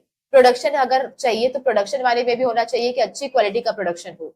सेल्स डिपार्टमेंट में भी उनके दिमाग में होना चाहिए कि ज्यादा यूनिट सेल करनी है। तो सारी एक्टिविटीज जो है वो किसकी तरफ गाइड होनी चाहिए, आपके गोल की तरफ। फिर हम बात करते हैं, ये आपको बताता है कि आपके फ्यूचर स्टेट ऑफ अफेयर्स क्या है जो कि ऑर्गेनाइजेशन अचीव करने की कोशिश कर रही है। मतलब फ्यूचर में ऐसी क्या क्या चीजें हैं जो आप अचीव करना चाहते हैं। सो सेल्स बढ़ाना चाहते हैं, प्रॉफिट इंक्रीज करना चाहते हैं, ब्रांचेस ओपन करना चाहते हैं। What are the future state of affairs जो आप करने वाले हैं। इसके बाद जनरली इसे सेट कौन करता है, तो इसे सेट करने वाले हैं top level management. Top level मतलब ये मिडिल और बॉटम लेवल नहीं बताते हैं कि ऑर्गेनाइजेशन का गोल क्या है। गोल कौन डिसाइड करेगा, ये टॉप लेवल करते हैं। तो ये है आपके फीचर्स, और ये थे आपकी स्मार्ट होने चाहिए उसका फुल फॉर्म। फिर हम दूसरे प्लान की बात करेंगे, वो है स्ट्रेटेजी।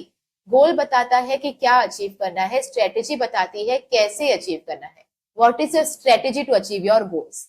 तो ये भी एक कॉम्प्रिहेंसिव प्लान है जो आपके ऑब्जेक्टिव्स को अचीव करने के लिए बनाया जाता है।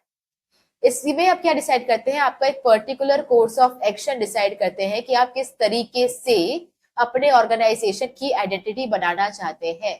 क्या आप अपने ऑर्गेनाइजेशन को क्वालिटी प्रोडक्ट्स के लिए, मतलब आप क्या चाहते हैं कि आपके ऑर्गेनाइजेशन को क्वालिटी प्रोडक्ट्स के लिए जाना जाए या फिर चीप गुड्स के लिए जाना जाए, किस तरीके से आपकी आइडेंटिटी बने, वो आपकी स्ट्रेटेजी बताती है। फिर अब बात करते हैं कि रिसोर्सेस एलोकेट करने में भी हेल्प करती है। आपकी जो ऑर्गेनाइजेशन है वो अपने ऑब्जेक्टिव को कैसे अचीव करेगी, उसके लिए क्या क्या रिसोर्सेस उसको रिक्वायर्ड होंगे और हाउ मच रिसोर्सेस रिक्वायर्ड होंगे, कितने रिक्वायर्ड होंगे, ये सब आपकी स्ट्रेटेजी बताती है। ये भी ये ऑब्जेक्टिव की तरह स्ट्रेटेजी को भी टॉप लेवल के पीपल ही डिसाइड करते हैं। और ये कैसे डिसाइड करते हैं, तो एनवायरमेंट को स्कैन करके डिसाइड करना पड़ता है। तो अपने आसपास के एनवायरमेंट को पहले देखो क्या क्या चेंजेस हैं, उसके बाद आप स्ट्रेटेजी डिसाइड कर सकते हो। जैसे फॉर एग्जांपल आपने दंगल मूवी अगर देखी हो, तो वहां पे आमिर खान अपनी बेटी को बार बार क्या बोल रहा था, कभी कभी वो बोलता था कि डिफेंसिव होकर खेलो, कभी बोलता था एग्रेसिव होकर खेलो। तो डिपेंड करता है आपके सामने का एनवायरमेंट कैसा है, सामने वाली जो पार्टी है अगर, या जो कंटेस्टेंट है, अगर वो वीक लग रही है तो उससे एग्रेसिव हो सकते हो, पर अगर वो बहुत स्ट्रांग है तो आपको डिफेंसिव होकर खेलना पड़ेगा। ये वहां उस केस में था। वैसे ही आपके एनवायरमेंट में जब भी कुछ चेंजेस आएंगे तो आपको अपनी स्ट्रेटेजीज बदलनी पड़ेगी। किस पर डिपेंड करता है, आउटसाइड एनवायरमेंट के ऊपर। इसके बाद जनरली यहाँ पे जो स्ट्रेटेजीज होती हैं वो होती हैं regarding the introduction of new products.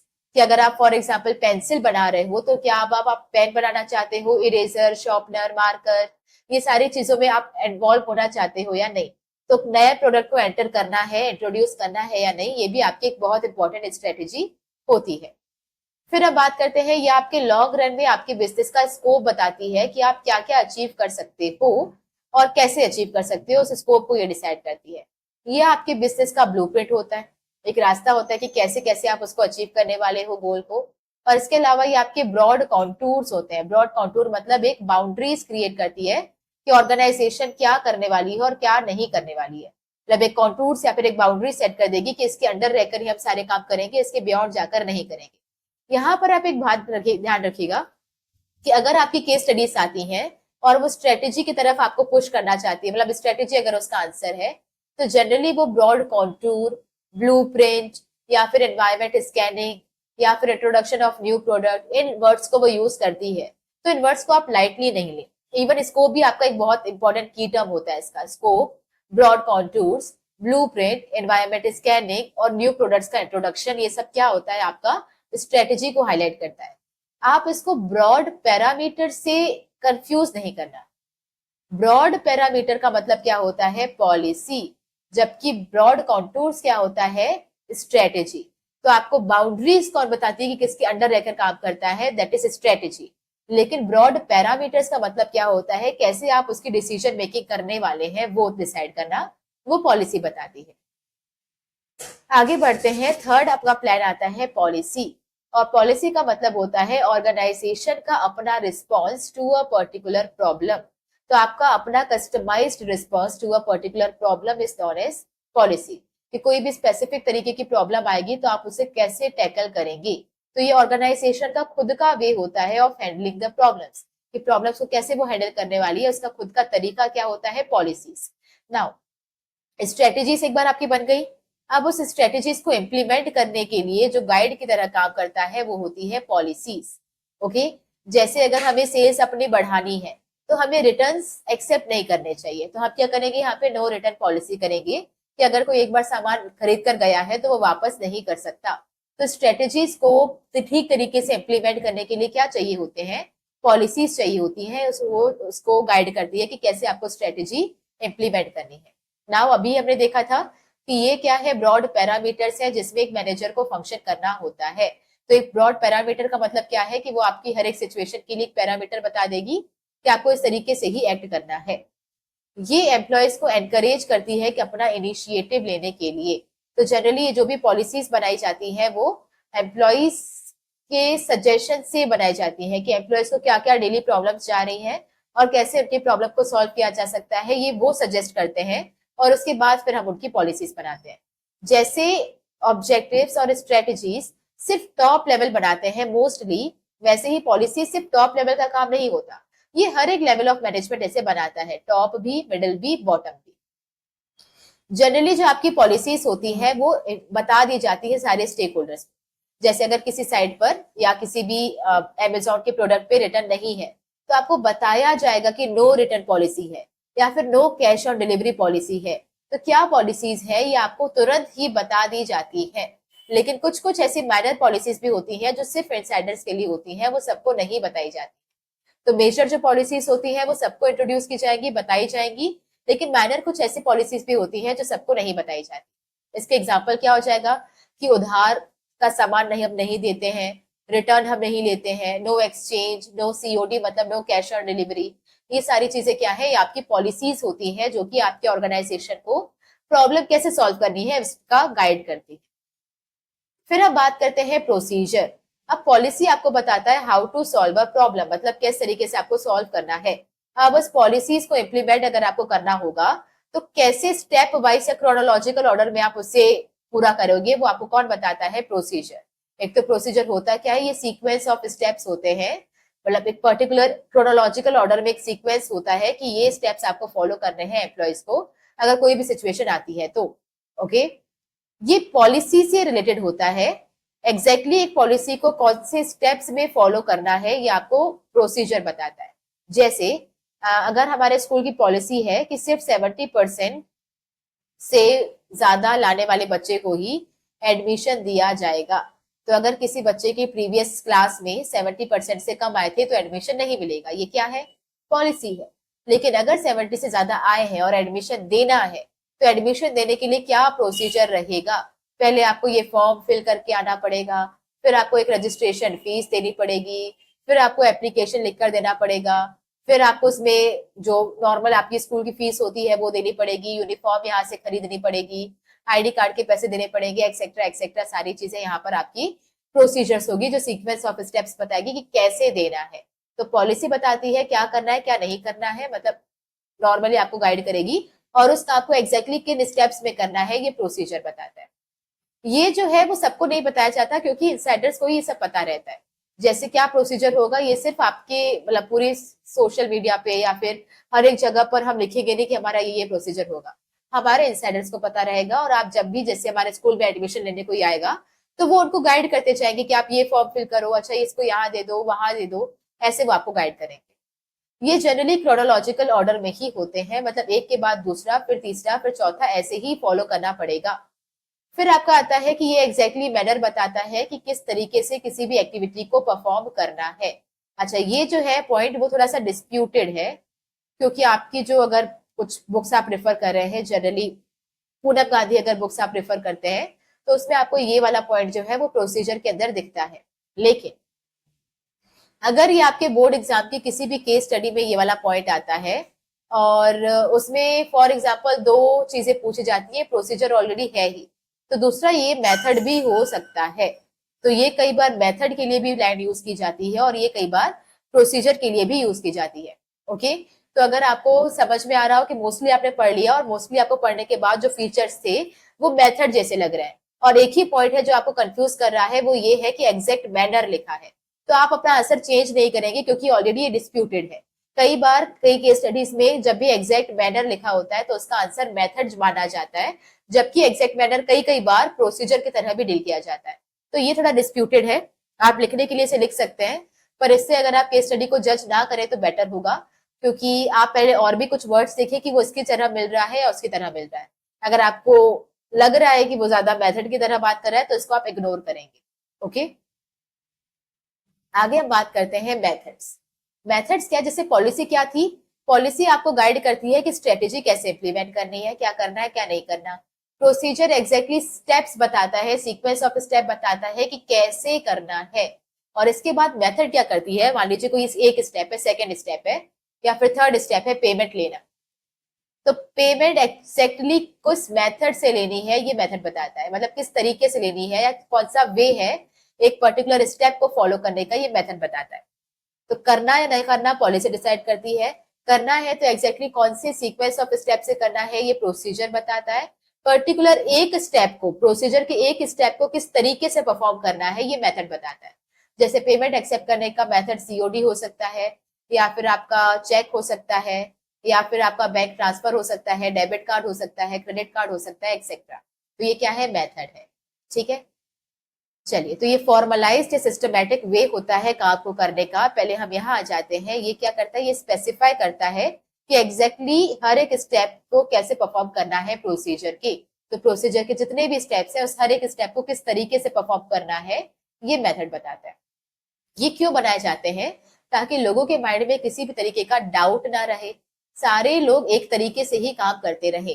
तो अगर डेप्रिसिएशन का मेथड डिसाइड किया गया है आपका स्ट्रेट लाइन मेथड, तो वैसे ही चलता रहना चाहिए, या फिर अगर W return down value method है तो वैसे ही चलना चाहिए।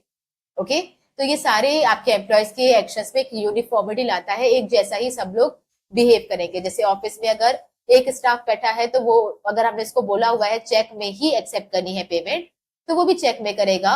और इसके अलावा कल को ये नहीं भी होगा, कोई और बैठेगा, तो मेथड है ना हमारा चेक वाला, तो हर कोई चेक से ही एक्सेप्ट करेगा।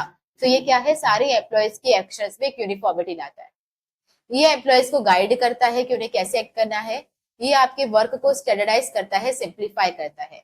सिंप्लीफाई इसलिए क्योंकि जनरली हम वो मेथड अडॉप्ट करते हैं वो जो ज्यादा सिंपल होती है, जिसमें ज्यादा कॉम्प्लेक्सिटीज नहीं। और स्टैंडर्डाइजेशन का मतलब होता है एक जैसा।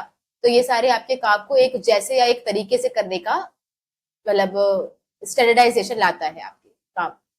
फिर है ये, अगर आप प्रॉपर मेथड अगर आपने सिलेक्ट की है, एक अच्छी खासी मेथड सिलेक्ट की है सोच समझ के, तो ये आपका टाइम सेव करती है, आपका एफर्ट सेव करती है, आपके पैसे बचाती है और एफिशिएंसी को इंक्रीज करती है। जबकि अगर आपकी मेथड प्रॉपर नहीं है तो टाइम ज्यादा लगेगा, मेहनत ज्यादा लगेगी, मनी ज्यादा लगेगी, एक्सेट्रा। जैसे कि एग्जाम्पल क्या हो सकता है, रिटर्न डाउन वैल्यू मेथड या फिर स्ट्रेट लाइन मेथड। नेक्स्ट हम बात करते हैं रूल्स की। तो रूल्स आपके क्या होते हैं, रूल्स आपको बताते हैं क्या करना है और क्या नहीं करना है, दोनों बताते हैं। टाइम से आना है, स्मोकिंग नहीं करनी है, दोनों ही क्या है, रूल्स है। तो क्या करना है क्या नहीं करना है ये आपको दोनों बताते हैं, और ये सबसे ज्यादा स्ट्रिक्ट होते हैं क्योंकि इसमें कोई डिस्क्रिप्शन अलाउड नहीं होती है, इसकी कोई एक्सेप्शन नहीं है। स्मोकिंग नहीं करनी है तो नहीं ही करनी है, इसका कोई एक्सेप्शन नहीं है कि दिवाली थी तो कर ली, होली है तो कर लिया, नहीं। Rules are rules. यहाँ पे ये आपकी हेल्प करते हैं ऑर्गेनाइजेशन में डिसिप्लिन मेंटेन करने में। और इवन अगर आपने किसी ने डिसओबे किया है रूल्स का तो उसको पनिशमेंट भी मिलती है। ये क्या है, कोड ऑफ कंडक्ट है, जनरल इंस्ट्रक्शन है, काम करने का तरीका बताता है कि क्या करना है क्या नहीं करना, दोनों बताएगा, what to do what not to do. इसके अलावा ये रिजिड है, कभी चेंज नहीं होते, इसका कोई एक्सेप्शन नहीं होता। और कंपलसरी है, मानना ही पड़ेगा। इसके अलावा ये सबसे ज्यादा सिंपलेस्ट टाइप ऑफ प्लान होता है, क्योंकि ऑब्वियसली एक्सेप्शंस नहीं है ना, तो इसको एज इट इज फॉलो करना होता है। तो ये क्या है, सिंपलेस्ट टाइप ऑफ प्लान है। Example, no smoking. आगे बढ़ते हैं। फिर आता है प्रोग्राम्स या फिर प्रोजेक्ट्स। नॉर्मली एक ऐसा प्लान होता है जहां पे एक प्रोजेक्ट हम हाथ में लेते हैं और उस प्रोजेक्ट को कंप्लीट करने के लिए हम सारी चीजें करते हैं। ऑब्जेक्टिव भी बनाते हैं, उसकी स्ट्रेटेजी भी डिसाइड करेंगे, प्रोसीजर भी बताएंगे, मेथड भी बताएंगे, एक्सेट्रा। तो ये कॉम्बिनेशन होता है ऑब्जेक्टिव का, पॉलिसी का, प्रोसीजर का, रूल्स का, इवन इसमें काफी चीजें और भी आ जाती है। तो आपका एक प्रोग्राम होता है जो प्राइमरी होता है, वो कौन बनाता है, टॉप लेवल के लोग। टॉप लेवल के लोग और क्या क्या बनाते हैं, तो ऑब्जेक्टिव सिर्फ वही बनाते हैं मोस्टली, और स्ट्रेटेजीज भी वही डिसाइड करते हैं। ये जो प्राइमरी प्लान्स है वो भी टॉप लेवल के बनाते हैं, और बाकी जो कुछ और सपोर्टिव प्लान्स है वो सारे लेवल्स पे बनाए जा सकते हैं। तो प्राइमरी प्लान सिर्फ टॉप लेवल बनाते हैं, और सपोर्टिव प्लान्स जो है वो सारे लेवल्स पे बनाए जा सकते हैं, टॉप, मिडिल एंड बॉटम। ये आपको बताता है कि डायरेक्ट पूरा डिटेल आपको स्टेटमेंट बताता है अबाउट द प्रोजेक्ट। जैसे फॉर एग्जाम्पल, मेरा प्रोजेक्ट है कि मुझे अपनी सिटी में मॉल बनाना है, तो इस मॉल के रिगार्डिंग में सारी चीजें करूंगी, बजट फाइनलाइज करूंगी, इसकी प्लान्स बनाऊंगी, पॉलिसीज बनाऊंगी, प्रोसीजर बनाऊंगी, एक्सेट्रा एक्सेट्रा। तो इसका डिटेल्ड स्टेटमेंट मैं दूंगी। इसके बाद क्या है कि ये जो है वो कई सारी एक्टिविटीज को परफॉर्म करने के लिए बनाया जाता है, prepare for various types of activities. तो इस प्रोजेक्ट के रिगार्डिंग जितनी एक्टिविटीज है उसके लिए प्रोग्राम बनाया जाएगा। ये इंश्योर करता है कि काम जो मैंने हाथ में लिया है, प्रोजेक्ट जो मैंने हाथ में लिया है, उसको सिस्टमेटिकली परफॉर्म कर सकूं। इसके अलावा इसमें सारी ही एक्टिविटीज आ जाती है। सारी एक्टिविटीज मतलब अब एक पूरा प्रोजेक्ट आपने हाथ में लिया है, तो उसकी अगेन सारी ही डिटेल्स पे आपको काम करना पड़ेगा, जैसे कि सारी मेथड क्या होंगी, सारे आपके रूल्स क्या होंगे, वगैरह वगैरह, हर एक एक्टिविटीज आपको यहाँ पे करनी पड़ेगी। इवन यहाँ पे छोटी से छोटी डिटेल्स, माइन्यूट डिटेल्स भी यहाँ पर काम, माइन्यूट डिटेल्स पर भी यहाँ पे काम किया जाता है, प्रोसीजर, रूल्स, बजट एक्सेट्रा, मतलब ये सबका ही समअप होता है। फिर हम यहाँ पे बात करेंगे लास्ट जो आपका प्लान है वो है बजट। और बजट क्या होता है, ये आपका एक्सपेक्टेड रिजल्ट, जो आपने मतलब रिजल्ट आपका होता है वो न्यूमेरिक टर्म्स पे एक्सप्रेस करे तो वो क्या है, बजट है। तो आप क्या अचीव करना चाहते हो, आपका क्या प्लान है, अगर वो आप न्यूमेरिक फॉर्म में लिख रहे हो तो दैट इज योर बजट। अब बजट सिर्फ फाइनेंशियल बजट नहीं होता, फाइनेंशियल बजट तो पता ही है कहाँ कितना पैसा लगाना है, वो फाइनेंशियल बजट है। फिर कैपिटल बजट भी होता है। ऐसे फाइनेंशियल बजट पे आप सारी चीजें डिसाइड करते हैं कि कहाँ कितना पैसा लगाना है और कहाँ से लोन वगैरह लेना है, वगैरह वगैरह सब कुछ। कैपिटल बजट में हम डिसाइड करते हैं कि हमारे बिजनेस में जो पैसा लगाता है बिजनेस में, उसे कहते हैं कैपिटल। तो वो कैपिटल कब कितना लगाने वाला है ये भी डिसाइड होता है, इसे अब कहते हैं कैपिटल बजट है। फिर एक आता है ऑपरेशनल बजट। ऑपरेशनल बजट थोड़ा सा डिफरेंट है, ये आपको कंफ्यूज करेगा अगर आपने इसको ठीक से नहीं पढ़ा है। तो यहाँ पे हम डिसाइड करते हैं कि एग्जैक्टली हमें कितने नंबर ऑफ वर्कर्स रिक्वायर्ड हैं। तो नंबर ऑफ वर्कर्स रिक्वायर्ड है, ये भी एक तरीके का बजट होता है। जो कौन सा बजट है, ऑपरेशनल बजट है। तो अगर आपका केस स्टडी इस वे में बात कर रहा है कि हमें हमारे ऑर्गेनाइजेशन के लिए 50 वर्कर्स रिक्वायर्ड थे, जिसमें से 30 वर्कर्स हमें स्किल्ड चाहिए, 20 वर्कर्स हमें नॉन स्किल्ड चाहिए, तो आप इसमें 100% कंफ्यूज हो सकते हैं कि कौन सा टाइप ऑफ प्लान है। तो ये कौन सा टाइप ऑफ प्लान होगा, नंबर ऑफ बजट भी, मतलब नंबर ऑफ वर्कर्स भी बजट के अंदर आता है। ये भी हर एक लेवल पे बनाया जाता है। लोअर लेवल जनरली यहाँ पे ऑपरेशनल बजट डिसाइड करते हैं। तो कितने वर्कर्स को हायर करना है ये कौन डिसाइड करता है, लोअर लेवल के मैनेजर्स। वरना ये हर लेवल पे भी बनता है, टॉप पे भी बनेगा, मिडिल पे भी और बॉटम पे भी। पर ऑपरेशनल बजट स्पेशली कौन बनाता है, तो ये मिडिल बॉटम लेवल बनाते हैं। ये आपका स्टैंडर्ड सेट कर लेता है ताकि आप एक्चुअल परफॉर्मेंस को कंपेयर कर पाओ। तो आपने एक बजट बना दिया कि फॉर एग्जांपल हमें 50 वर्कर्स चाहिए थे। अब आप इसे कंपेयर कर पाओगे कि एक्चुअली आपके पास कितने वर्कर्स काम कर रहे हैं। आपने बजट डिसाइड कर लिया फाइनेंशियल कि हमें फॉर एग्जांपल 50 लाख का लोन लेना है। अब आप इसे कंपेयर कर सकते हो कि एक्चुअली कितना लोन आपको मिल रहा है। Similarly with the capital budget, तो आप इसे कंपेयर कर पाते हो एक्चुअल परफॉर्मेंस को। ये आपके सारे फैक्ट एंड फिगर्स को क्वांटिफाई करता है, क्वांटिटीज में कन्वर्ट करता है, तो हर एक चीज को नंबर्स दे देगा। फिर है ये कंट्रोलिंग डिवाइस है। कंट्रोलिंग डिवाइस इसीलिए क्योंकि कंट्रोलिंग में कंपैरिजन होता है और ये बेसिस का काम कर रहा है कंट्रोलिंग के लिए। तो ये क्या है, कंट्रोलिंग का ही एक डिवाइस है। तो ये था हमारा लास्ट प्लान। टोटल हमने 8 प्लान्स पढ़े हैं। इसके अलावा प्लानिंग की definitions, features, importance, limitations, process, ये सारी चीजें हमने इस चैप्टर में कवर की। तो अगर आपको ये लेक्चर समझ में आ रहे हैं तो please like share and subscribe, and अगर इवन आपको कुछ कंप्लेंट्स भी है, कुछ सजेशंस है, तो please let us know in the comment section. Thank you.